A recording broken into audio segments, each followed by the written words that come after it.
Welcome to this week's Flippinar. This is Ty, aka the Flip Man. Those of you all who have joined early, I really appreciate you coming out.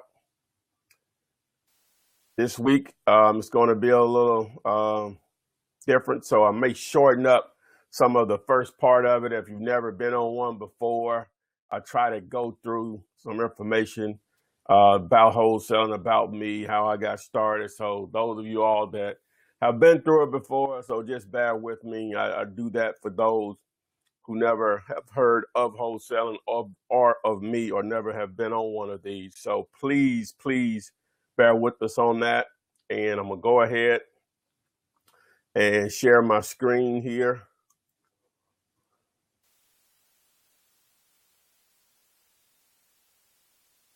All right. If you can see my screen, please someone acknowledge that you can before I get started here and start to blab. Okay, great. Okay, I'm hoping the sound quality is good also on my earbuds.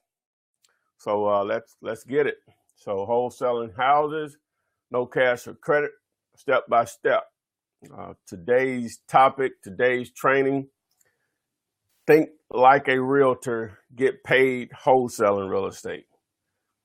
Obviously, you know, I'm playing off some words there. I'm biting a little bit. So I try to look for stuff that works, stuff that people can remember, but I think I have some quality information here also. Again, if this is your first time on one of the Flippinars, where basically it's where seminars and webinars had a baby and produced a Flippinar, which is related to real estate investing, creative real estate investing. Someone asked, is he talking? I think. Please verify again. I'm assuming everybody can hear me. Okay, yeah, okay, we're good. All right. So think like a realtor, get paid wholesaling real estate. All right, so I'll go into that in a moment, but let me go through the first part of the Flippinar, and we'll get to the topic. I think I went pretty detailed in it, and hopefully I can share some information to get you in the mindset of understanding how a realtor's mind works versus how a wholesaler works, and why I personally think you can be a realtor if you want, an agent if you want, but in reality, wholesaling is more profitable, just any way you slice it up in so many ways. Before I get into that, attorney advisors, just short disclaimer, you're not going to make $10,000 a month if you don't do anything. I'm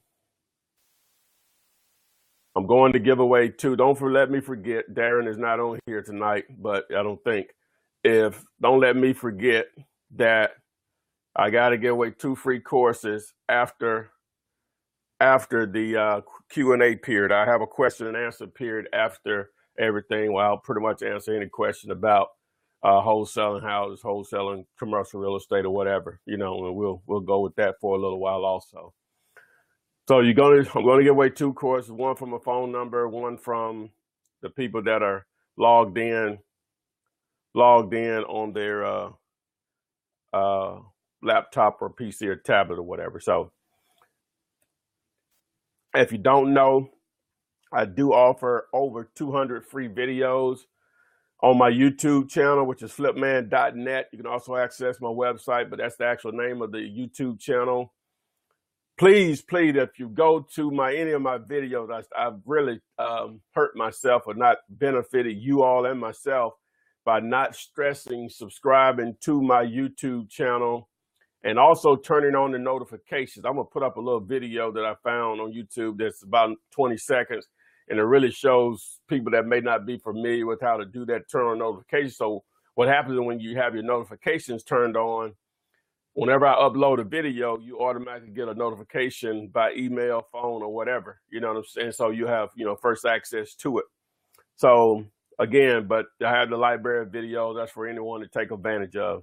If someone has a better channel as far as on wholesaling houses, please let me know. I'm not tooting my own horn. Just, it is what it is. Wanted to remind you, we still have this Rite Aid available. You can make $16,500 if you can find a buyer to download their information and plus a script to use. Plus, I have a couple of training videos at triplenetcash.com. We have this Rite Aid available that you could take. You can get a $16,000, $500 referral fee. This is a commercial transaction. We have a Family Dollar. You can make $8,500 on, same site, triplenetcash.com. The Wendy's, we actually probably have a contract on this one. Guy out of Florida produced this particular buyer. So we're just waiting on, we've signed it. We're waiting on them to send it back, signed or whatever. So we'll see, if they're gonna pull the trigger on. So this one may not be available anymore. Once it's deleted from the site, or I may say under contract on the site, triplenetcash.com, you'll know, so you don't have to try to promote it anymore. If you're interested in getting into the commercial side of the game, you can come back to this Flippinar. It'll be up on YouTube probably tonight, no later than tomorrow. But this just shows the differences in wholesaling houses versus wholesaling commercial. As you see, we're willing to pay on that win is $11,500 as a referral fee, as a bird dog referral fee. So you see the numbers are there. Again, give away the 2 free courses at the end. Don't let me forget. If you need a private money list or a cash buyers list, you can get that at privatemoneylist.net. Go there, put in your phone number, submit. My man Keith to go through the entire process and the benefits of it. privatemoneylist.net. My goal here tonight, whether you've are currently already involved in real estate or you're just getting started,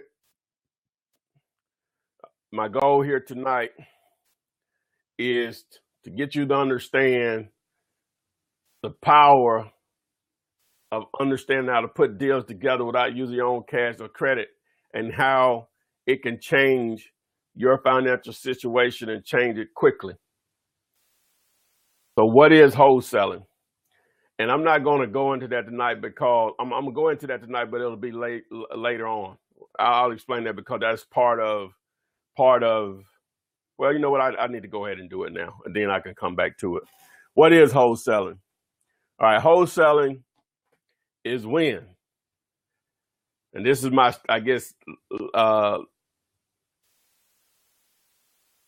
this is my a street version or layman's version of the definition. I'm gonna have an official definition later on in the video when we get into the topic. But basically, you're locating a piece of real estate. We'll just use houses as an example. Through the actual owner, it could be through a broker or seller, but we're just going to say you're dealing with the actual owner of the property. You and that seller, you all negotiate a price that works both for you all. Understanding that in order to be an attractive wholesale deal, it has to be really cheap, really cheap. And you have to know what the house will sell for in excellent condition in order to know if you have a deal or not, which that's a whole phase in itself, but you have to know that. So we're just using an example. You found a house $100,000. That's what it will be worth fixed up. We call that ARV, after repair value, which means simply what will the house appraised for in excellent condition. Okay, so for whatever reason, might be a tired landlord, divorce, medical bills, relocation, too many repairs, whatever the situation, you can get it under contract for $30,000. Now you don't have a buyer or anything. So now you have a house fixed up, would be worth $100,000, but you get it under contract for $30,000. You advertise this property, either online, offline, maybe a combination of both. And you put a price on it, we'll just say $45,000. You start to receive calls, text message, emails. You give them access to the property, may have a lockbox on it, maybe just the front door may be open, whatever the situation. One guy calls you back and says, hey, I can't do 45, will you take 39 for it? Okay, me, got under contract for 30. He says he's 39. How fast can you close? as soon as we can get a clear title. That's the language you want to hear. So a clear title can happen within 5 to 7 days. So I'm taking that $9,000 spread. So from the difference of the $30,000 you have it under contract with the seller, then you do a contract with your buyer for $39,000. When you get ready to close on, the seller gets their $30,000. You get the difference between the 39 and the 30, which is $9,000. Buyer gets the house. Everybody's happy. Move on to the next deal. That's a wholesale transaction. Is this something that you should be doing? Well, give you a couple of examples here. Just return on investment. Student in Memphis, which that video is up on my YouTube channel. His investment was a $10 earnest money.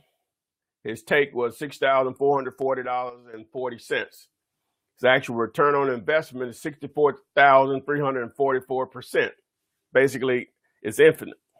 Another student put $1 down in Baltimore, and he split $32,000 with a partner. If you calculate that as for the total amount earned for both parties combined, it's $3,199,900%. Basically, an infinite a rate of return. Now, you can get into buying houses and flipping them, but if you, just as an example over here to the left, if you invested $50,000 in the house with the buy, the fix, and then you sold it at $80,000, which is a $30,000 difference, your rate of return is 60%. Yeah, you made more money than they did combined. Well, not on this particular deal, but on the other one, you made more money. You made more money, but the rate of return is on 60% versus something ridiculous like this. So, but both make money. I'm just giving you the difference as far as you're basically just making money off of, you're making money not through using money, but through just techniques. So just understanding how to put deals together and seizing on opportunities. So I ask you again, with that type of rate of return, is this something you think you should be doing? Well, let me tell you why I started doing it. And it basically came out of just a blessing out of the skies. They all do, or just luck, or however you want to term it. But I'm an entrepreneur first.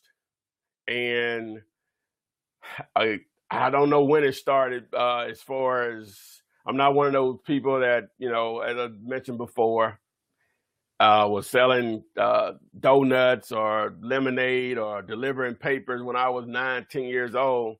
It happened for me later, I guess, later in comparison to that, when in my early 20s, when I was in college. So when I got the entrepreneur bug. So even though I wholesale houses and have done it on a certain level of success, I'm an entrepreneur first. It's just real estate is the most profitable thing that I've ever done. So, but just going back a little bit, when I was in college, I had the brilliant idea that I was going to take my student loan money, buy used cars, and sell them and become a millionaire. Okay, sounded good. Got a dealer's license. Started going to dealers auctions right in Moody, Alabama. Odessa is called. That's what it used to be. I don't know, it's been years, but I think it's still called that. They'll have several hundred cars out there, just a huge property, and have auction. Those cars will look brand new. They could be 10 years old and it'll look brand new right off the showroom. Had a little actual test strip of about a mile that you can drive the car. You drive it, seems check out, but if you're not mechanically inclined, you would get your hat handed to you at those auctions. And I got my hat handed to me. I got several hats handed to me. So I lost money over time. So I stopped doing that. Fast forward a couple of years later, got the idea of doing a mobile car wash after going to Daytona Beach, Black Beach Weekend, or whatever they used to call it back in 1995. And one of my brother's friends was making 6 figures in Orlando, Florida with a mobile car wash. So I couldn't wait to get back to Birmingham to buy me a van, a water tank, and a pressure washer with student loan money again. And I did that. And it went well. Even with the $900 van, I think I bought it was baby blue. It was an old passenger van with the seats taken out. Bought a 100-gallon tank, a pressure washer, brand new. And it was great as long as it was hot. You know, it was 100 degrees that particular summer some days. But my cousin and one of our childhood friends, we were out there getting it, going to beauty shops, barber shops, places of business. You know, we're not hurting for business. We just show up and have a little sign on the van. People see us watching other people's car. Well, y'all watch my car. Boom, it was going until it got cold. Just like now. Okay, now I'm in the South, so you people in the Northeast or wherever, Midwest, you will laugh at this, but you know, the high today was like 40 something. That is freezing to us. You know, the low this morning was probably in the 20s, but you know, the high for today was 40 something. We don't like that. We're used to high 50s, low 60s.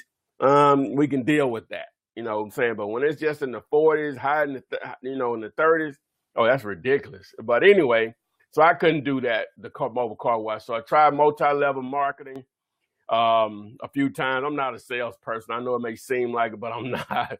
I'm horrible at it. And so the last thing that I was in before I got into real estate was prepaid legal. I think it's called Legal Shield now. And I think I sold one policy or whatever they called it back then. So I didn't make any money. So one of my friends and his now wife were going to school to become real estate agents. And the guy that normally taught the class wasn't there. And the substitute, he didn't talk about being a real estate agent, which is part of the topic we're going to have tonight. He didn't talk about being a real estate agent. He talked about investing in real estate and creative ways of investing in real estate without using your cash or credit. So my friend mentioned some of the things because he knows that kind of stuff interests me. That was in October of 2002. I didn't act on it at that time. A couple of months later, I was at my mom's house for Christmas. I was up early in the morning. She was preparing breakfast, biscuits and syrup, which is my favorite. And I was watching TV and I saw Carlton Sheets, No Money Down infomercial. It was about halfway through the one that I was watching, and I said, let me find the one from beginning to end. And, you know, they didn't really tell you anything. So I found one that's 30 minutes long. And all they tell you, I made this much money, I made this much money, but it doesn't tell you how the money was made. But it did strike my interest. So my mom didn't have internet at that time, so I waited until I got back to Birmingham, and I did a search online at this message board, an entrepreneur online message board I used to frequent called ablake.net. And I asked the question, does Carlton Sheets program really work? And only one person replied, said, yes, it does, but Ron LeGrand's course works better. So I went to find Ron's site, and at that time he had a package where he was selling for about $1,500, you know, and it had, you know, several different courses in it. And at that time, just nowhere, I didn't have that kind of money. You know, that was almost a month's pay. I made a little more, but it was a month's pay. And, you know, that would be a month's pay and me not paying no bills, you know, so, you know, you can't do that. You know, I wasn't in a position to do that. So they had a condensed version of the course for $69.99 with $80 with shipping.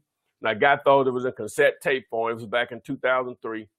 And so I listened to those, and all it did was reassure that I needed to get that course, and it probably would change my finances. I was confident in that. Didn't know that, but I was confident.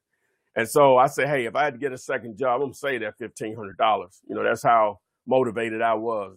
So a couple of days later, I thought about eBay, and I did a search, and there were a couple of auctions there for Ron's course. And so, if you haven't noticed here, you know, you can follow me on Instagram, flipman.net, just as you see it right here. Spell out the .net, DOTNT. So flipman.net, follow me on Instagram. Anyway, so I bid it on the auction, lost the auction. The guy that was running the auction emailed me and asked me, did I want a bootleg copy? Back then, you could do that with eBay. And so we agreed upon $400. Sent him the $400, sent me the courses. Took me about 3 weeks to go through it because there was wholesaling houses, retailing houses, which is basically flipping, for sale by owner, subject to lease options. I think it may have been one more in there. It may have been owner financing. I guess that can go on the lease option subject to. But anyway, it was a lot of information. I went from knowing zero about real estate to all of that information that was just so off the grain of what most people know, because most people think which I'll get into this. But most people think that you need a lot of money or great credit to invest. So that keeps a lot of people out of it. Similar to the thing, even though I've done okay with houses over the years, I was still afraid to get into the commercial side of it because of that same mentality. I should have been in commercial, but anyway, that's another topic for another day. So, anyway, so if I didn't get anything out of that, even though I was on information overload, if I didn't get anything out of the information, wholesaling houses attracted me, and lease options a little bit, but I need to get my phone ringing, and bandit signs were highly recommended. Okay, that was up my alley, because if I have to reach out for business, it's difficult for me to be successful. But if I put the marketing out there and people come to me, I can control and handle that, with a degree of comfort that I think I can get enough done. But that's why you're on this webinar, this Flippinar right now, is because I put the information out there and you thought it was of some value and you're sitting here listening to it. I'm good at that. Well, I don't want to say good. I can do enough to feed myself, and that comes from the flipping houses to this is a hobby or whatever, and this is paying off in the way I wanted it to from the beginning when I started doing it, because I can put out a commercial property and people can run with it. They can do more than me. That was my intentional, one of my main goals whenever I started producing, building the channel that you see on YouTube, is that one day I would have enough like-minded people that believe in what I had to say and the opportunities that real estate can present, that we can all make money. So that's sort of where we are now. And I can't wait till 2017 starts. It should be real crazy, but so long story short, I put out the signs on a Sunday morning and started getting calls that Monday. The first two calls I received, one of them was a lease option opportunity. The other one was a wholesale opportunity. The lease option opportunity blew up in my face because the seller wasn't in it. I'm not going to go into the story. You can go back to the most recent Flippinar. I think it's called co-wholesaling. You can go back to YouTube and just look up there, and I explain that entire process. But basically, the lady gave me $5,000, and I had to give her money back. If the screen stopped showing her the volume, somebody just let me know. I can see it in the chat. So I had to give her her money back. Long story short on that. So that deal blew up in my face. First deal now, blew up in my face. And even though she had put $5,000 cash in my hand at Old Charlie's on Center Point Parkway in Birmingham. If you listen to this, you know where it used to be. It's not there, and I think a Mexican restaurant is there now. But the second deal were two sisters that owned the property that they inherited from their mother. And like a lot of people, mom died. We're not going to sell mom's house. Too many memories there, blah, blah, blah. So after going through renting the property out to relatives, and your relatives are not going to pay you if you rent to them, they were ready to sell after about 4 or 5 years of that. And so that's one of the reasons people are motivated. That's why people say, well, where the work in my city is it saturated, blah, blah, blah. I'm like, man, do you have tired landlords in your city? These were tired landlords. And so when I showed up at the lady's house, I was in a 1985 Toyota Celica white convertible. This was in 2003. That was an 18-year-old car. They actually thought I had the money with me. And I had to explain to them it doesn't work like that. What you have to realize, if you can talk the game, that goes a long way in this business. It goes a long way in this business, because in most cases, you're going to know more than the person that you're talking to. You just are. They may know a full scope of things, but as far as what you're trying to do, you know more than them if you're properly trained. So we agreed on $20,000. I advertised the property. A realtor called me, said he had a cash buyer. I explained to him how I was going to get paid. I didn't own the property, blah, blah, blah. He said, well, I need, in order for me to to refer this to my buyer, I'm going to need $2,500. So that was half of my fee that I was going to make $5,000. So we closed basically a week later, and I made $2,500 on my first deal. Not a lot of money, but a lot of money. It is a lot of money. At that time, you could add 2 zeros on there. It was like $250,000 to me because I had failed at so many things before that was like it was just, I just can't explain to you. Out of all the deals I've done, son, I've done deals with much larger checks. Nothing felt like that first deal. I guess they like somebody getting on crack or something. They say it's nothing like that first hit. I don't know anything about that, but that's what they say. So I started, as I said, in January 2003. Did about 10 deals over the next 12 months. I quit my job May 1st, 2006. So I really could have quit that first year, but I was afraid to because I had quit the same job before, nearly started there, and I was glad they let me have the job back. And plus, I felt obligated to the managers that spoke up to me for getting the job back. So most of it was out of obligation. Then some of it was out of fear. As many of you have failed at many businesses. I'm from a small town of less than 1,000 people. I don't live there now. I live in Birmingham, which is about 1.2 million metro. So big enough to do enough deals. Trust me, I'm no smarter than you are. Born and raised. But what may be different than most people is that I'll take action. I'm not afraid to make a mistake. I still make mistakes. And full of knowledge and experience. And I still make mistakes, but I'm not afraid to take action. The great thing about wholesaling is that if you make a mistake, normally it's only going to cost you embarrassment, and it's not going to cost you money. So after 14 years, I just changed that today. So I'm at 14 instead of 13 now. After 14 years, I discovered how to get around the hard way. And that's through wholesaling, even with commercial. It's amazing, man. Just, wow. Well, you can't go beyond what you don't know, though, I guess. But like most of everyone, you think you need a ton of money to start. That keeps most people out of real estate, whether it's residential or commercial. Most people think you need a real estate license. That's the topic tonight. Waiting to figure things out. Not trying to belittle anyone or nothing. But when I get a call and someone says, I've been thinking about doing, not trying to be different. If you were trying to do it, I can get that. Sometimes it takes longer for others.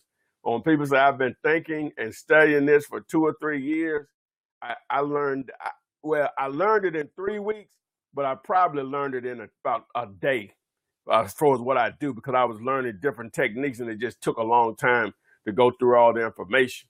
So I basically learned how to do this in a day. And the way my course of information is set up, you can learn it in a day. So studying it for 2 or 3 years, I can't relate to that. I just can't. I would love if somebody explained to me, what did I miss that is taking you that long to study? This is not brain surgery. It is not brain surgery. Again, I'm not trying to put anyone down. I could sit down with someone for lunch and explain to them exactly what to do over probably about a 2-hour period. I can guarantee you that. Now, after that, then it's on you. You got to take action. But like many, you're working somewhere you're probably not happy. Now, I wasn't dissatisfied with my job. I just wanted more. That was my thing. I went to college myself and have a degree in history with a minor in business administration. I spent thousands of dollars to obtain that. I'm not putting college down because I wouldn't take anything for the people I met. It helped me grow up as a man, allowed me to make a lot of mistakes or whatever. But as far as what I learned in actual college, it hasn't ever produced any income for me. I spent $400 on a real estate course, and the money's been ridiculous. Just it's in comparison. So I used to go to seminars like many do. Probably 50% of the people that I talk to, whether through text message or through calls, seminars, they've been to them. And even after I was making money, I was still going to seminars, and I bought a couple of products, but I wasn't really looking how to do the deal because that's the same. There's nothing new under the sun on that. I was just looking for different ways to market to get more leads, and found out it's really not much different there either. Technology has changed a whole lot and has made this business easier since I started doing this, especially with YouTube. Obviously, the search you can do online with Zillow and Trulia, HomeSnap, Realtor.com, those are powerful too. They're not always accurate, but there's enough to to make a decision on whether you actually have a deal or not. Given my, most people, like I said, when I started, I was on information overload. But even with that, I still wasn't afraid to take action.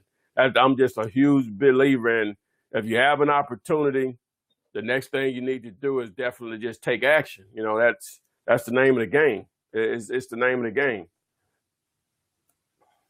Again, don't let me forget, give away the 2 free courses. Can anyone amen that at the end? Do not let me forget to give away the 2 free courses.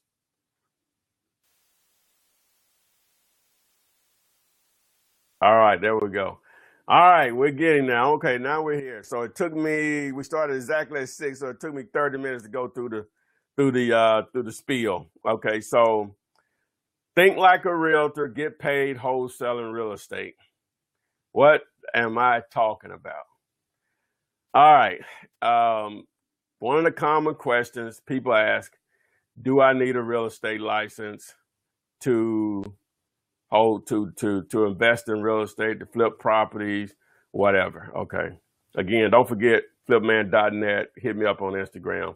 Please follow me. Please follow me on YouTube. Subscribe and turn on your notifications. All right. Think like a realtor, get paid wholesaling real estate. Realtors do the same thing that you do as a wholesaler, but there are a couple of differences. All right. As a wholesaler, as a realtor, we'll just say as a realtor, as a real estate agent, the objective is to find out where the money is, that's a seller, and where it's going, that's a buyer. You stand in the middle and get paid. Now, with a realtor, they have limitations on their pay, whereas you as a wholesaler, you don't have limitations. As a realtor, you have limitations on what you can do as far as disclaimers. As a wholesaler, you don't. Not that you're doing anything illegal, but they have to operate under certain guidelines because they have a certain box that they have to be on there doing real estate transactions. You don't. Now, you don't for the main reason because all your transactions are cash transactions when you're dealing with houses anyway. So that's why you're not in that box, and you just have a lot of flexibility with houses. Okay, so let's get to this, and I want to be a little technical here. We're going to just define what a real estate agent is. Okay, what is a real estate agent? Real estate agents are licensed professionals who represent buyers and sellers in real estate transactions. Most agents work for a real estate broker or a realtor who has additional training and extra certifications. Agents usually work completely on commission, so their income depends on the ability to assist clients and close transactions. All right, I have another definition that's a little plainer, I think. A real estate agent is an individual who is licensed to negotiate and arrange real estate sales, works for a real estate broker. Some of their duties are negotiating, showing properties, listing properties, filling out contracts, listing agreements, and purchase contracts. Real estate agents generally are licensed to operate under the supervision of a real estate broker. So basically what they're saying is an agent will act as a representative for a buyer and or a seller to handle real estate transactions. So that's why they need a license. They're not a principal interest within the deal. They're acting as basically a free agent to handle one or the other side of a transaction. So that's why they need a license in all 50 states to be able to conduct business. And I'll explain why you as a wholesaler don't need a license a little later on. All right. So we'll go ahead and do it now. I thought it was a module a little later. But real estate wholesaling. Now, I already defined it in my term, but this is, I guess, a more technical term. Real estate wholesaling is similar to flipping, except that the time frame is much shorter and no repairs are made to the home before the wholesaler sells it. A real estate wholesaler contracts with a home seller, markets the home to a potential buyers, and then assigns the contract to the buyer. Now, that's a technical definition, but if you were going to explain this, a lot of times someone say, well, should I explain to the seller what I'm going to do? No, you shouldn't. Not that you're trying to hide anything, is that the same reason that you have tons of questions and you've been through training. Imagine trying to explain this to 5 minutes to someone. They're not going to want to do business with because they don't understand. And most people are not going to tie up that type of asset if they don't understand the process. And you throw a loop in it, they already may be a little shaky on it. You throw a loop in it where they're trying to explain, well, I'm going to find you a buyer and blah, blah, blah, and I'm going to get paid through an assignment. They don't know what you're talking about. And plus, it sounds like a realtor, but you don't have an agent. It sounds like a realtor, but you're not an agent. It's just like a truck and a car do the same thing, but they're different. You see what I'm saying? They do the same thing, but they're different. A lake and an ocean are the same thing, but one is different than the other. You know, they're in the same, I guess, family, but they do different things. Same thing with a wholesaler and being a real estate agent. All right, so you got two types of agents. You have a buyer's agent, which, you know, they could do both, but you have a buyer's agent, which is a real estate agent who represents only the buyer of a property in a real estate transaction. This type of agent agrees to exclusively represent the best interests of the buyer, usually under a formal contract. That's the buyers. They're basically like someone say, I'm ready to buy a house, whether it's for their own personal use or an investment. They may hire an agent. So that would be they would do a listing with a contract with an actual buyer's agent, and they'll do the looking for them. Now, really, if you don't have the time, those are the people that don't have time to do it. But in reality, you don't even really need that. If you're an investor, you don't need an agent for yourself, in my opinion. And especially if you're going to deal in that world, dealing with listed properties that real estate agents have, you want to contact the actual listing agent, which I'm about to go over that's definition. And I'll explain once we get farther in here why you want to do that. So that's a buyer's agent. Like I'll have people all the time, even students, they'll say, this real estate agent, I met them the day they called me and said they can send me properties. I said, they're not sending you anything special.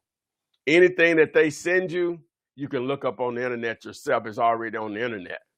They're not, see, that used to be the thing because everybody wasn't internet savvy. Everybody didn't have a smartphone like they do now.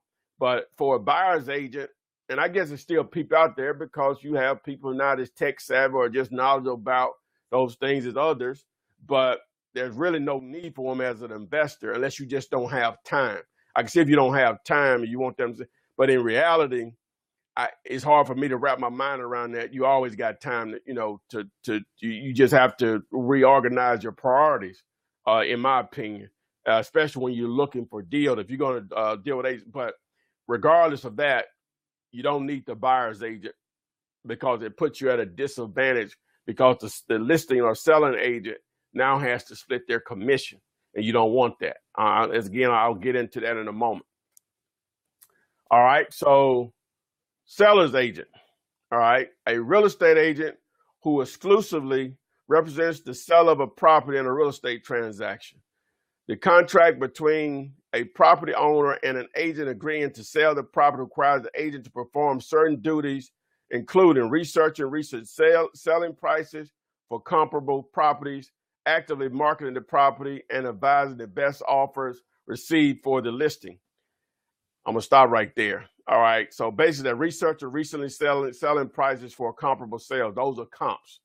Actively marketing the property, that's MLS, which will allow them to probably place on Zillow, Realtor.com, Trulia, and then advising the best offers received for the listing. But when you place an offer through a seller's agent, they present it to the actual seller. Now, remember that part of it. Well, I'm gonna go ahead and explain now since we're here. In a lot of cases, the seller agent has a huge amount of influence over the decision of the owner. This is why I say you don't need a buyer's agent. You need to contact the listing agent and give them an opportunity to make 100% commission on the deal. Because if you inject a buyer's agent into the deal, then they have to automatically split the commission, and they haven't even gotten to the broker yet, where he takes a part of it also. So therefore, a lot of times the listing agent, like one of the ladies that's helping me, someone's helping me with, well, no, it's a student. She called an agent and directly about a property. So I don't take blind offers. And what he means by, well, I think what he means by that, he wants them to view the property before just submit an offer. But see, he just knows she's probably an investor and it's going to be lowball or whatever. But he's a dumbass. Well, excuse my language. He's a dummy, because you should look at it, if you're dealing with an investor, it's volume where you're going to make your money. You know, if I list a property for a seller, or I'm trying to find a property for a buyer that's going to live in the house or sell the house that they're living in, or whatever situation, I may not see them for 15 years. Whereas with an investor, you work with them, they may do deals with you every month for the next 15 years. See, their mind that's why I don't like dealing with them. Most of them can't see that. They just can't see. That's clear as a bell to me. But anyway, so the reason I'm bringing that up is the seller's agent will have such an influence on a lot of sellers that the seller may actually take your offer, but the realtor, if they're doing what they're supposed to do, even if they are legally binded, ethically binded to present the offer, they say, well, we got an offer, but it's too low. They tried to lowball. We can get a better offer than that. So a lot of sellers will be like, okay, we'll wait. But in reality, if they came to him, oh, I think this is going to be the best offer we can get, the seller probably take it. You know, that's the influence that they have over them. That's the influence that they have. Not on all sellers, but a lot of sellers. So that's why it's to your advantage whenever if you're going to do listed properties, right, is that you contact the listing agent and offer them the 100% commission, because now, even though you may have offered considerably less than what they would have wanted to take, but the commission side of it may still be more than if a buyer's agent paid full price for it. You see what I'm saying? So it's to your advantage to contact the listing agent. So I've been over this before, and I guess another Flippinar, but that was one of the first ones, I think. So let me read the rest of it. The selling agent must hold a current state license to practice real estate transactions, also called a listing agent, as I said. All right, so let's get into some numbers here, okay, and understand how they actually get paid. How do real estate agents get paid? Okay, as I said, you have a selling/listing agent. It's based on commission in most cases. They can do flat fees. Sometimes they do that. But based on commission from the final sales price of the property. Normally 5 to 6%. It can be lower, it can be higher. But normally we're talking about 5 to 6%. Once you get in more of the higher end houses, like $1 million or $2 million, it may drop down to 2 or 3%. You know, it just depends. All negotiable. But normally they have standards that they like to operate under, because they have costs and the fees that are needed to continue to be an actual agent. All right. So as I said, sometimes they will offer a flat fee.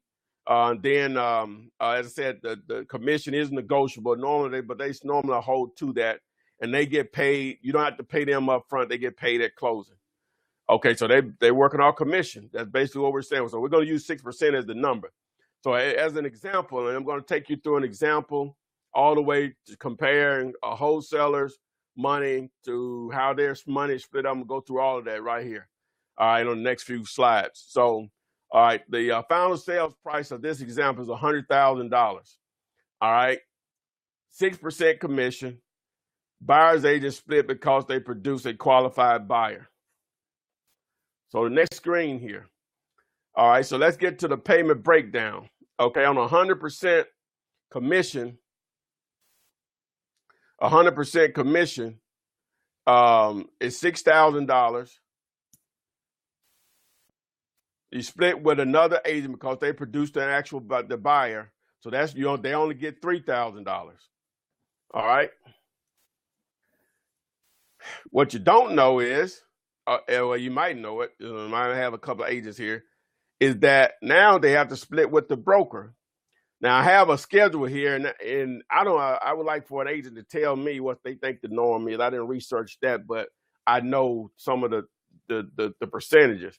Sometimes it's an 80-20, meaning the agent gets 80, the broker gets 20. And I'm sure there's some 95-5s out there, 90-10s out there also. But I'm just for the sake of understanding their process and how they get paid. And we're going to get to comparing wholesaling.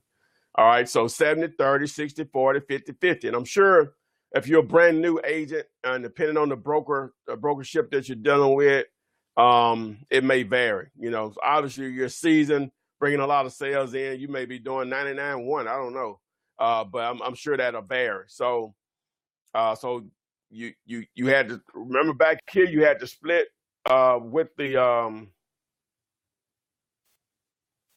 Wait a minute, I got lost here.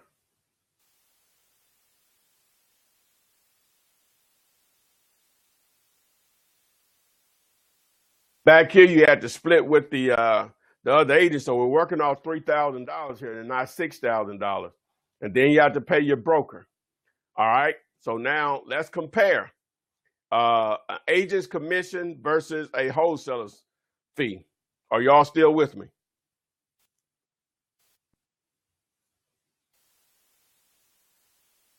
All right. Okay. So $100,000 sales price. All right. And 6% commission, $6,000, $3,000 split with the buyer's agent. And then we're just going to use an 80-20 split with the broker. All right. So we're at $3,000 right now. All right. On the wholesaler side, same sales price, $100,000. There's no limit on the fee you can make. You have it under contract for $100,000. The ARV is $195. It needs $15,000 in repairs. You advertise it at $125. All right, so let's look at the money difference here. All right, so after the 80-20 split, they get $2,400. After you find a cash buyer that pays you $115 for it, even though you were asking $125, you made $15,000. Now, obviously, it could be a situation where you only make $2,400, but the difference is that's the best they can do. There's no limit on what you can do. That's the difference. This is the best they can do. There's no limit to what they can do. I had a similar deal like this where this number was 40 just last December. So that's the best that they could do. There's no limit over here what you can do. So if you ask yourself, do I need a real estate license to do this? No, you don't. If you want it just because you just want one, it's definitely because you need one.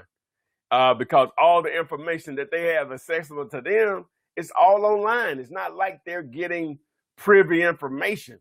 Sometimes they may have realtor notes or whatever. It don't matter. You know, it's just so much free information out there that you deal with them because they do have a certain number of deals.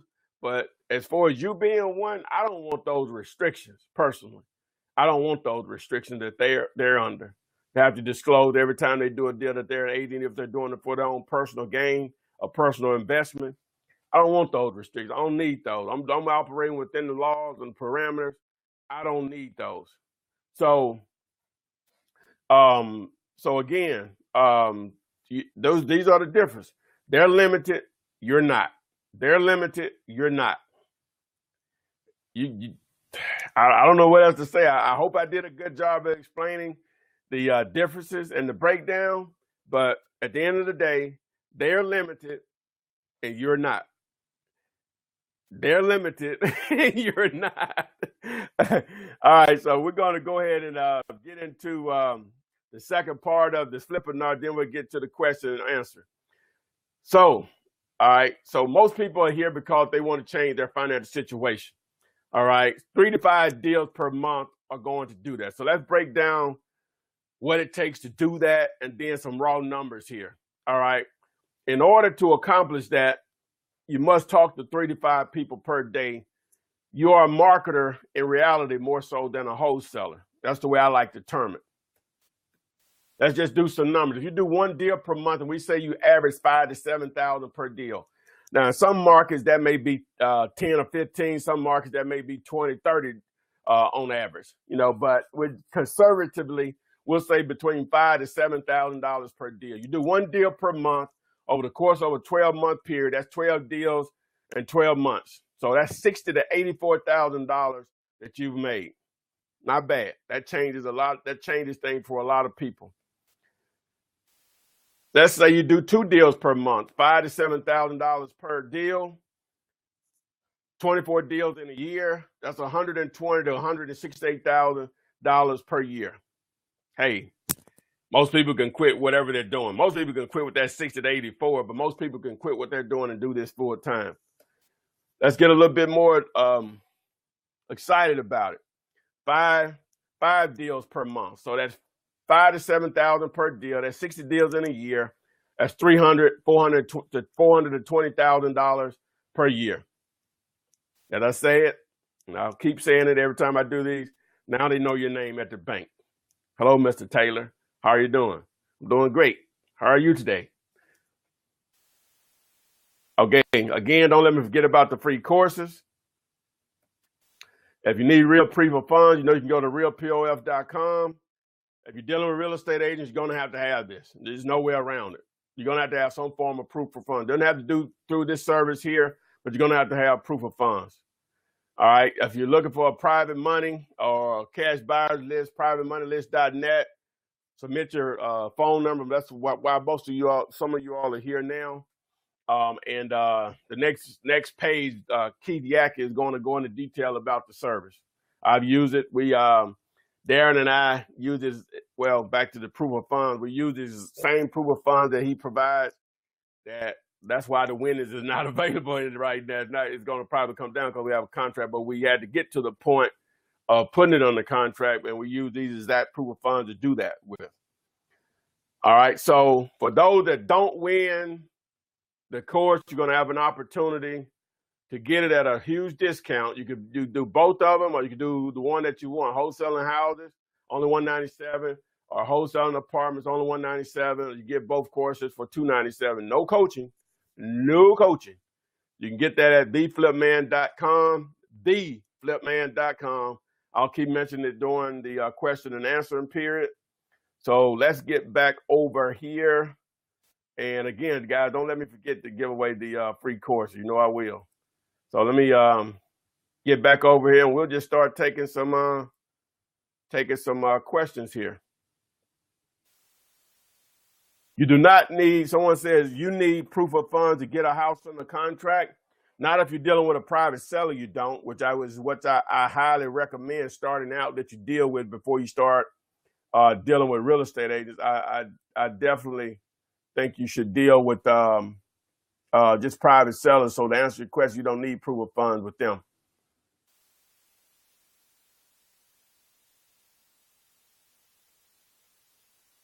But you do need proof of funds with dealing with a title company and with a real estate agent or a broker.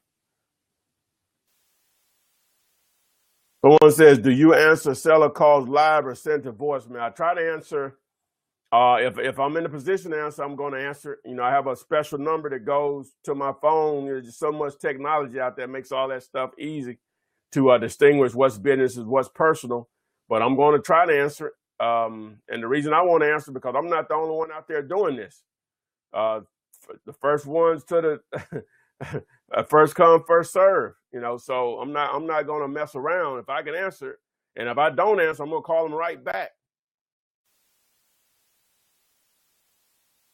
Let's see the next question. What's the best way to get 3 to 5 sellers to contact you? Signs. Well, I'm a big believer in bandit sign, and it just comes from experience. I've done billboard, radio, TV, obviously direct mail, the internet, social media, nothing works better than bandit signs. Nothing works better. All of them work, but bandit signs are the cheapest and the most effective if done correctly. The cheapest and the most effective. What more can you ask for? At dirt cheap signs, you can get one color 9x24 for like $120. Shipped to your door in most cases.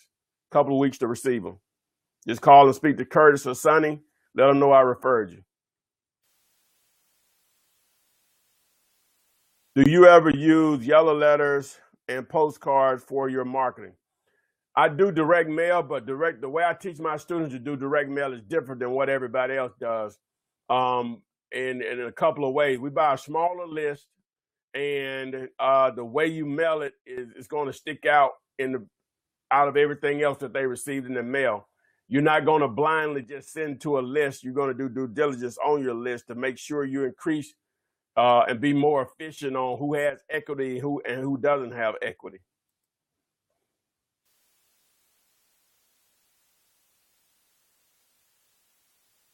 Say, oh yes, I missed the real estate agents part. Okay, well, you can get the replay. It'll be up tomorrow on my YouTube channel. Again, guys, don't forget to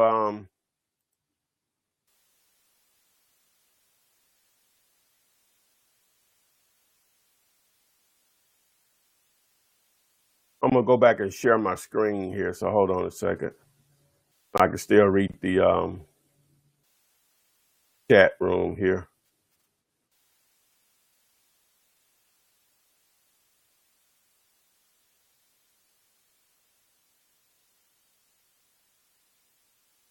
All right, let me see here. What's the next question?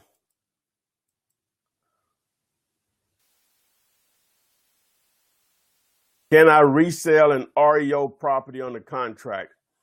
Well, dealing with a foreclosed property, obviously a lender, a bank, someone owns it and is going through a real estate agent. It can be done, but again, you're gonna have to have proof of funds along with $1,000 earnest money in most cases. So, and then you're gonna have to have a special type of buyer, because a lot of buyers are not interested in properties that are readily there for them to make they can get themselves. Again, REOs, there's no secret on those. Everybody can pull those up at any time online. But to answer your question, yeah, it can be done.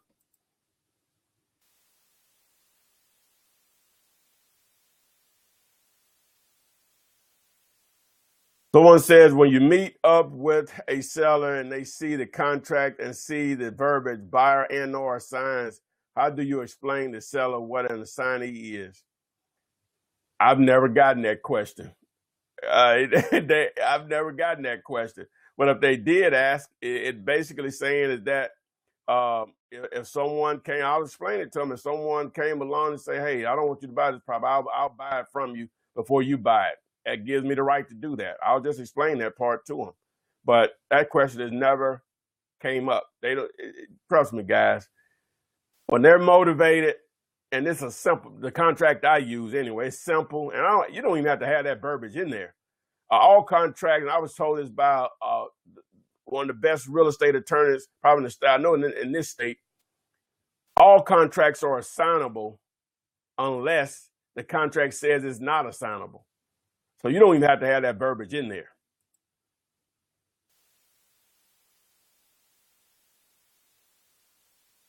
Is one commercial deal a month doable? I'll let you know next year. I hadn't accomplished that yet, but we'll check back next year, because that's the goal in 2017. How quickly should you try to close on a deal? You want to close as quick as possible. Some of it is beyond your control, but if you have a buyer in place, it should always be within 10 days. That's it shouldn't take longer than that, unless there's a title issue, and that's beyond your control at that point. But if everything is cool, it should be less than 10 days once you have a buyer in place. Now, you may have it under contract with a seller, and you may have to be 3 weeks in on your contract, but once you get a buyer, it should take less than 10 days. How many signs should I be putting out a week? Ideally, at least 50 a week. Ideally. If you can do more, but ideally at least 50 a week. But you don't want to go crazy with it because your signs, a good number of your signs need to stay up. So some of it's testing. And a lot of people want to put them in areas where signs don't already exist because they think it's no competition. I'm telling you, in most cases, you can test a few of them, but in most cases, you're wasting your time and money. Bandit signs are not new. You put them in the areas where they already exist. If you want to target those areas where they don't exist, you need to do direct mail in those areas. What if the seller has a tenant? If it has a tenant, you just work it out. You know, one of the recent deals that I did, they had a tenant, and I had to physically move them. Well, I had to pay someone to move them out. You just handle it. Now, sometimes it's a deal breaker. Some just depend on the situation. It's just too many things. Just depend on the situation. Yes, dirtcheapsigns.com. I think you spelled cheap wrong, but dirtcheapsigns.com.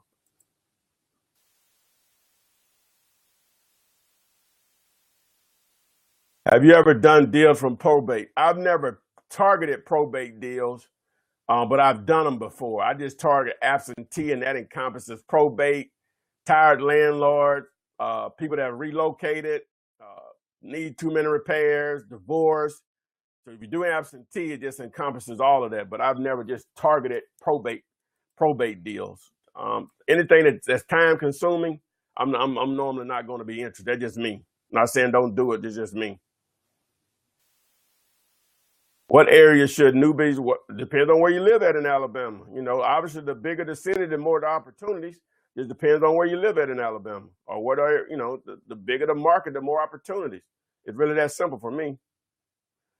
Do you use listsource.com as your resource? That's one of them. Yes, I did a recent Flippinar on that. I have quite a few videos on my YouTube channel talking about ListSource and Melissa data.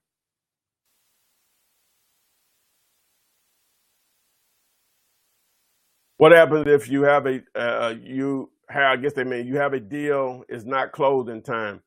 Well, if your contract runs out, which I just recently had a contract to run out, but we still closed it. Let me see, it ran out on the 2nd, and what was Monday? Monday was the 12th, so it was 10 days after the closing.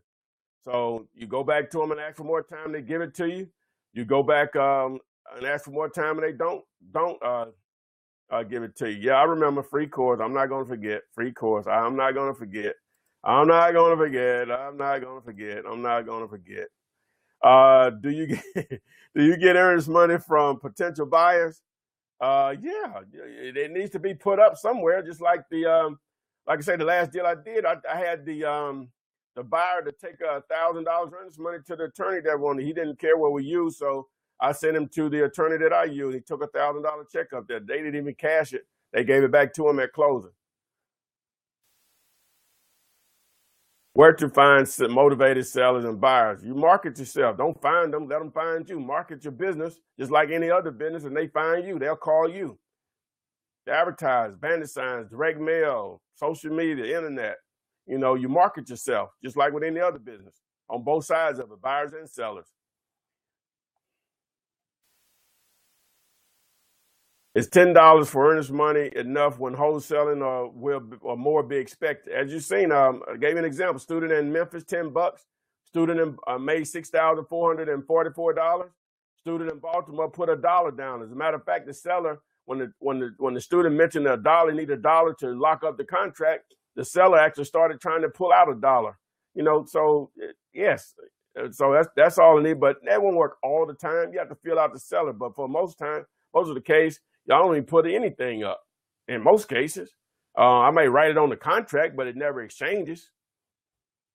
I guess I just answered that question about earnest money. But normally the $10, $1, you know, sometimes maybe 50, 100, you know, but you have to feel out the seller. But most time it's not a deal breaker. Someone says, can you wholesale from another country? It'd be difficult to wholesale from another country with houses because of keeping the seller and the buyer away from each other.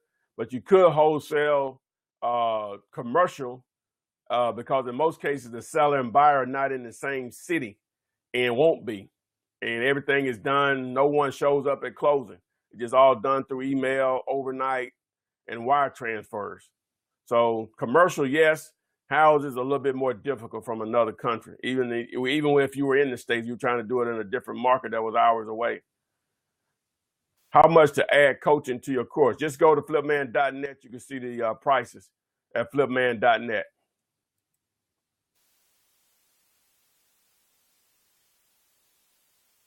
How do you find a good title company? You don't find a good title company. If you have a deal, in most cases, your buyer is going to dictate that.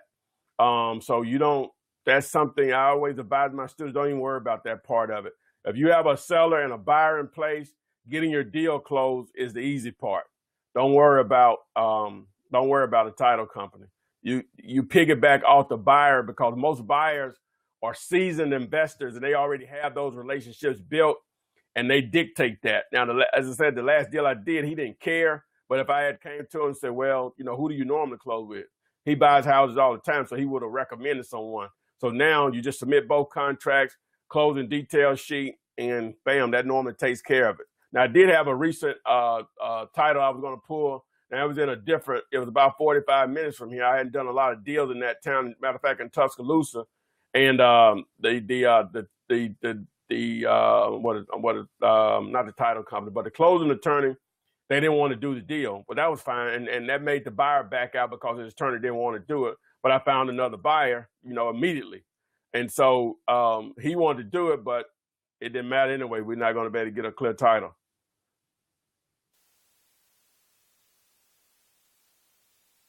Can I file an affidavit of memorandum on an REO property? I'm not sure why you would do that.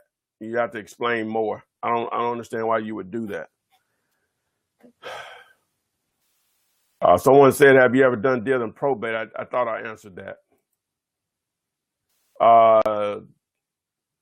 Do you have a sample yellow letter? Yeah, that's something that's in the course, but it's not that difficult. Just think about it. You just basically asking someone to buy the house. There's no real brain surgeon, but that's something that's in my course. Can I use your contract in any state? I'm not an attorney, but my contract has been used all over the country. So it's just a one-page contract. You're buying the property as is. It's no big deal, guys. If you get to the paperwork, it's easy. It's no big deal. At the end of the day, you can just use a standard contract. You go buy Staples or Office Depot, but it's not that big of a deal. Trust me. It's really not that big of a deal. And as we deal in commercial real estate, these contracts are more complicated or whatever, longer. It's really just longer or whatever. But once you get to that part of it, guys, as long as a couple of terms, especially on houses, as is, earnest money, when we're going to close, that takes care of pretty much everything. That's why my contract is one page.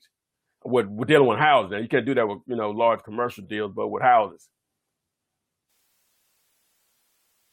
Someone says, I don't have any bandit signs in my city, none. What do you think that means? Now, do you don't have any in your city or the part of the city you hang out in? There's a difference. Because where I live and where I place bandit signs is about 20 minutes away from where I live. There's a difference. Sometimes you have to get outside your comfort zone. Now, depending on what city you're in. Again, do they don't have any signs in your city or where you live in your city? There's a difference.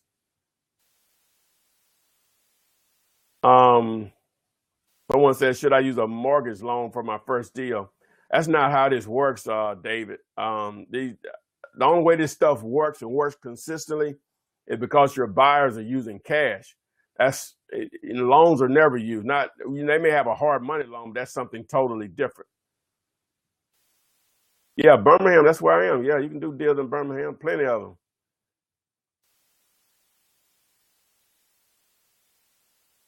All right. Let me see. All right. Do you ever personally work with contractors? I have. I haven't recently, but I have. And if so, do you prefer them to do? I'm not sure.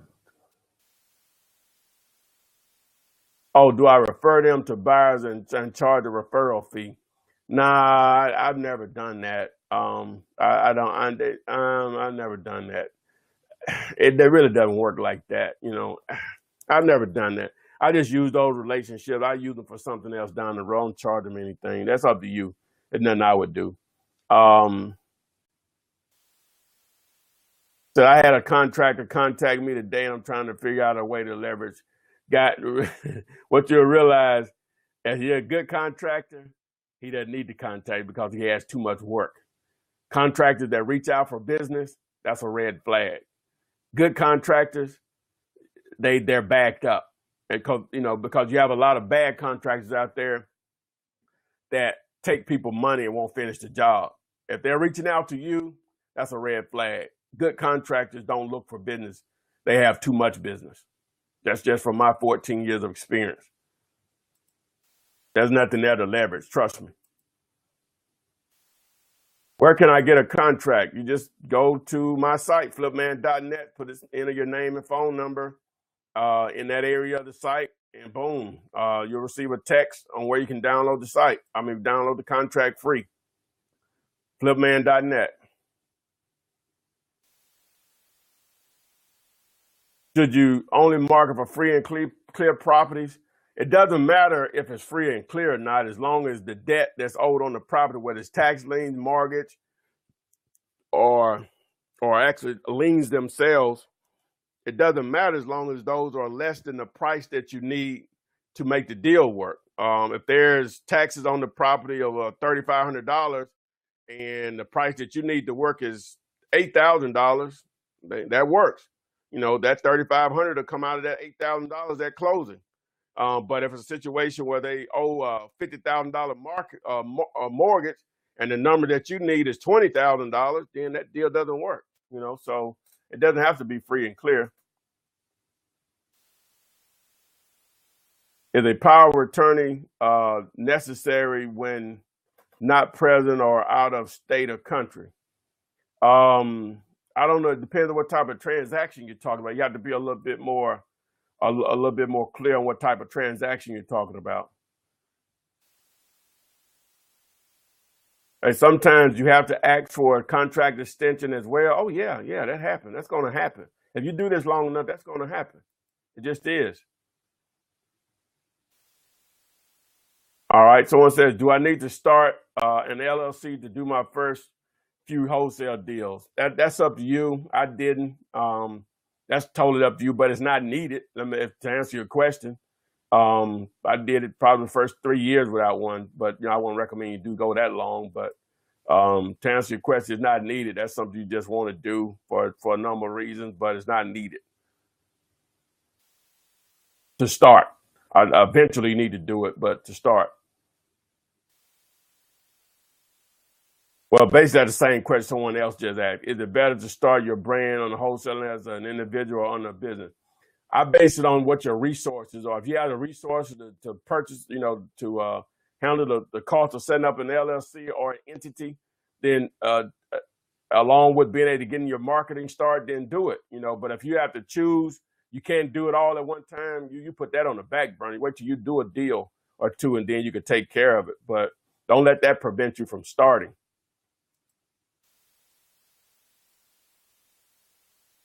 Someone says, is your coaching a monthly charge or a one-time fee with the course?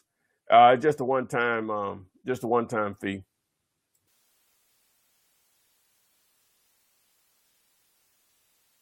Do I ask the seller or the buyer for a contract extension? You're asking the seller. That's the person that you your contract runs out with the seller. You need more time with the seller. That's where that's where you make your money. The buyer, if their contract runs out, you got a problem. You need another buyer. But just as a reminder, you can get, I'm going to give away the course here, 2 courses here in a second. Wholesaling houses, you can get it for $197. Wholesaling apartments, you can get it $197. You can get both courses for $297. No coaching. The flipman.com. All right, let's go back here. Let's see here. Yeah, you're going to get with the seller.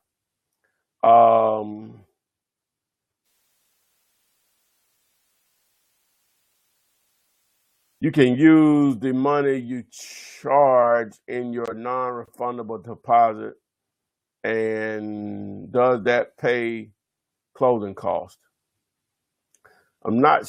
Somebody did that at Barbara. I guess they were answering her question. All right.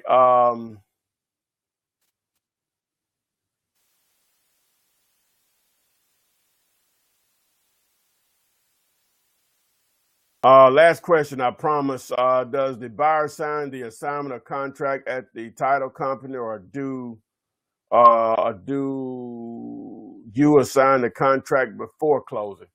Well, technically, I just do 2 purchase and sales agreements at the title company, and or the closing attorney needs one just for documentation and record's sake. They'll just make you sign one at closing or whatever. Or if they need it before we even get that far, they'll just say get one filled out and send it in. So it just depends on who you're closing with. People I deal with, we don't use one. It's cash, so it really doesn't matter.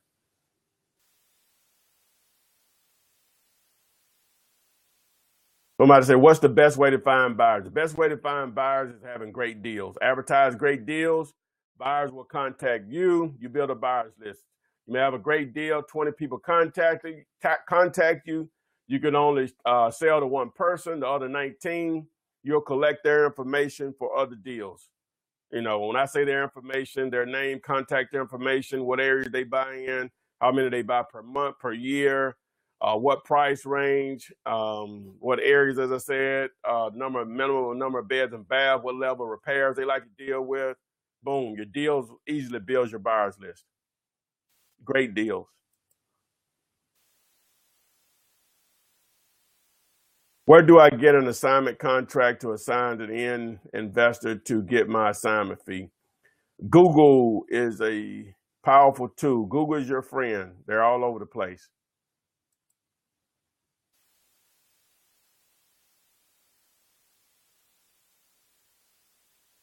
In a double close, what happens first? The close with the buyer or the seller or the simultaneous? It just depends on how the attorney wants to set it up. They may have everybody sitting there, or they may have the buyer to come in first. So the money will be there and they sign everything. Then the seller come in, an hour or two later. So it just depends. I don't do those. I just do an assignment of contract, but it just depends on who you're dealing with as far as who's closing the deal.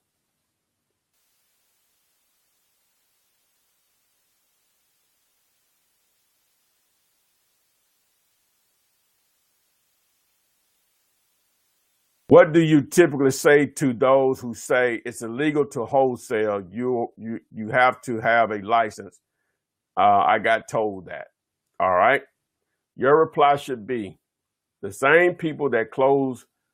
I'm assuming this from a real estate agent that told you that, but if it's not, the same people that close real estate deals are the same people that close your deal. So do you think they're putting their livelihood in jeopardy for me and people like me?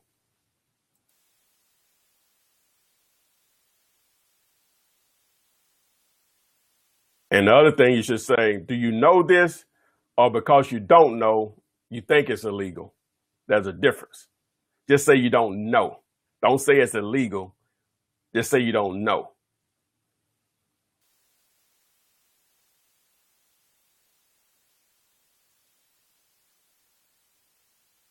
Said I would file an affidavit to protect the property from being sold to another wholesaler or consumer buyer.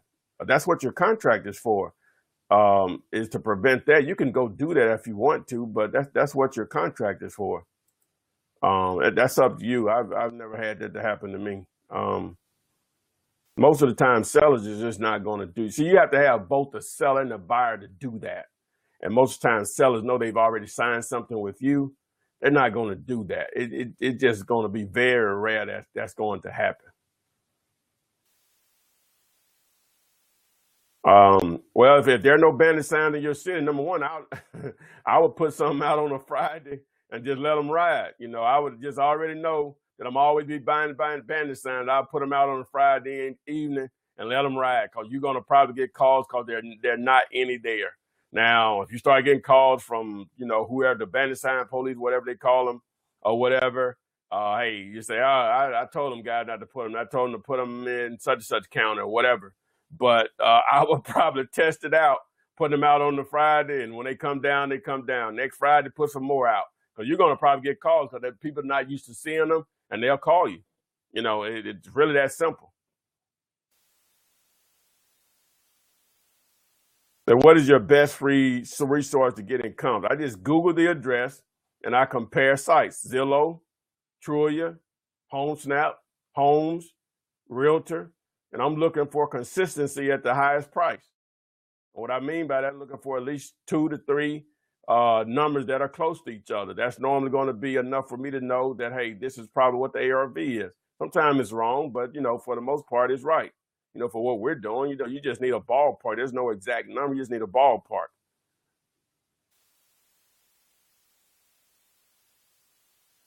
Do you record your contract at the courthouse? Nah, that's not needed. Do I need good credit for hard money? Depending on who you deal with, what you need with hard money is probably 10 or 20% down. That's the problem with hard money. It's not really your credit. It's the 10 or 20% down. What's the most housing you've done in a year? It's flipping an apartment building over 4 units, the same paperwork. Wow, it's probably been a few years, but I think I may have done about 70 or so 1 year.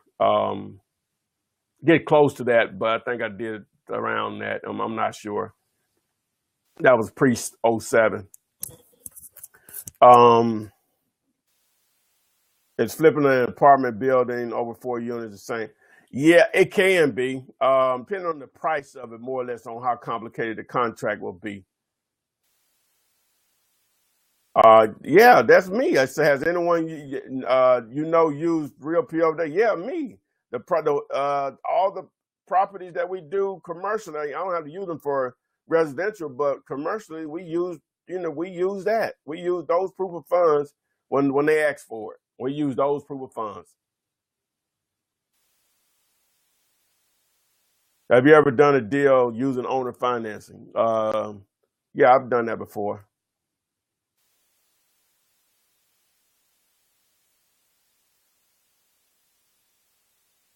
Do you have a spreadsheet to state? I have a Flippinar. It said, do you have a spreadsheet to share to that is cost of renovation, something to help me figure out repair costs?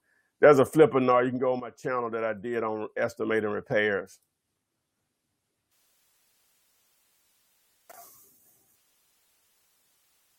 One says, how much do I need for marketing when I first start out? It can be as little as $120 to get you 100 signs. I recommend doing about 200, which will be a little less than $200. One color, 9x24. That's with dirt cheap signs. You can call actual Curtis or Sonny, let them know I referred you. But that's what I recommend. Can you use Real POF to open a note? Let me read the total question. Can you use realpf.com to open a business investor bank account? No. It's only to get past the gatekeepers, brokers, real estate agents. That's the only thing it's used for. It's not funding. That's what privatemoneylist.com is for. It's not funding anything like that. It's only to get you past the gatekeepers. That's the only thing it's used for. What exactly is POF? I'm not sure I'm clear. Proof of funds. When you're dealing with realtors, they want proof of funds. POF, short for POF. Can I do wholesaling as an active real estate agent? Sure, a lot of agents are wholesalers. Yes. I didn't say all agents were blind to this, but most are. But to answer your question, yes, you just have to disclose that you're an agent whenever you do stuff personally. No different if you were going to buy a house as an investment, whatever those terms are. That's what you do. You just have to disclose you're an agent and proceed on. That's it. So again, guys, I'm about to give away the free courses, so you can get these if you don't win. at theflipman.com, theflipman.com. Remember also, if you don't, let me go back here. Let me go back, go home. Oh, yeah. Yeah. Follow me on Instagram, flipman.net, on YouTube. Just, you know how to find me there. Just do a search for the Flipman, subscribe, turn on the notifications. And so let's get to it. Let me see here.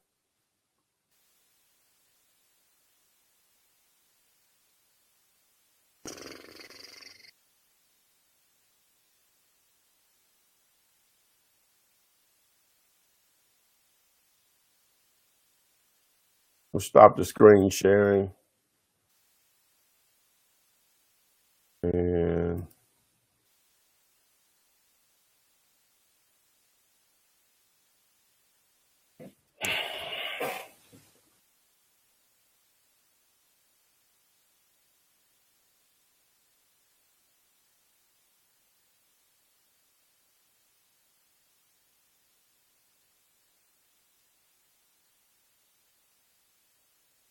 one second here. Let me go through my little deal here and let it spit out something.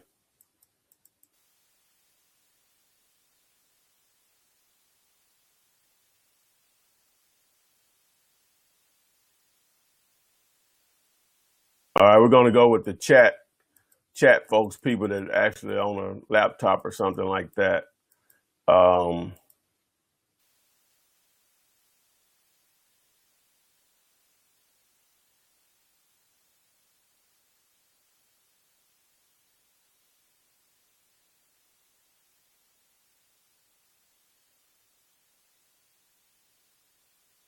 right. The first winner is I don't know how to pronounce the first name, but last name is Barnes. So we're just going to say THA Barnes. So send me an email, Ty, that's TY, at flipman.net with your cell number. So Tiaki Barnes, I think is the name.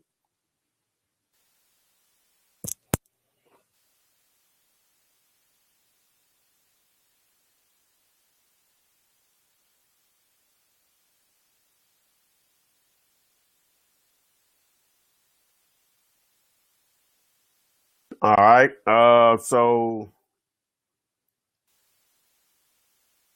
yeah, send me an email at Ty, that's TY, at flipman.net. Ty, TY, that's TY at flipman.net.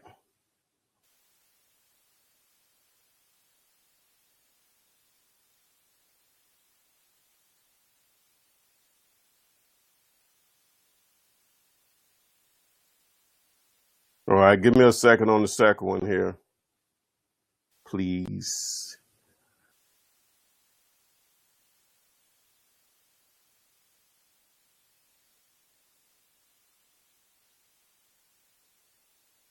Oh, I'm also give away some on Instagram and YouTube tomorrow too. But you have to be a follower on Instagram. I'll give away 2 from Instagram and 2 from YouTube subscribers tomorrow. Should be around 1 p.m. East Central Time.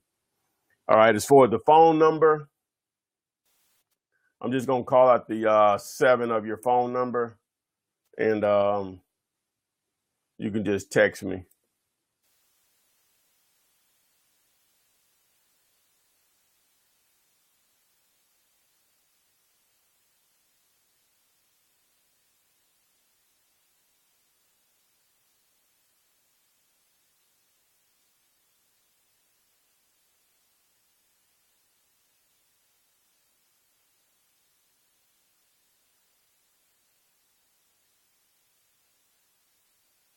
All right.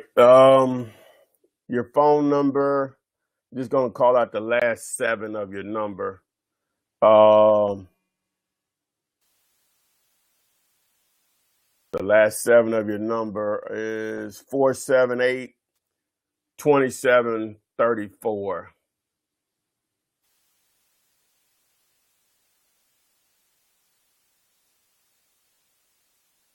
So just text me. You saw my number on the screen.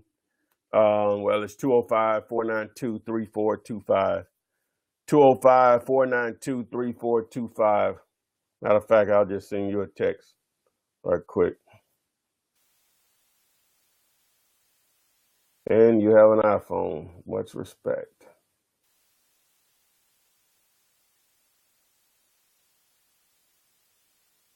All right, so that does it for tonight again. Just to share my screen here. The older didn't win. You can still just need the courses. You can get those at theflipman.net. At theflipman.net. .com. Theflipman.com.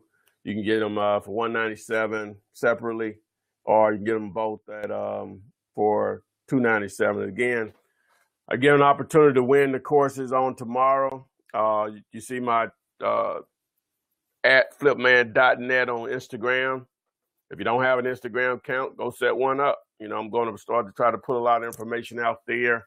You're limited on the time. But I'm going to start to try to do more content there as I've done on YouTube.